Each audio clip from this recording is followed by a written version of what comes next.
Vítám vás na našem kanále Hlas lidu. Jak žijí skuteční lidé? Jaké mají starosti, trápení? Co jim dělá radost? Jaké jsou jejich největší sny, touhy, přání? Jak vidí budoucnost? Lepší nebo horší? Jaký vzkaz by poslali dalším občanům, politikům, celému světu? Co by změnili, kdyby byli vládci planety? Děsí je otázka smrti? Čeho se nejvíce bojí? Co jim dokáže vykouzlit úsměv na tváři? Rozhovory s osobnostmi jsou všude kolem nás. Ale kde je hlas skutečných lidí? Skutečných lidí, kteří žijí za skutečné peníze, skutečné životy.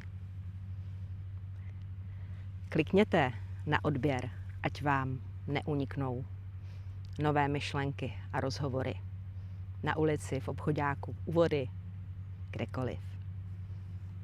Ahoj.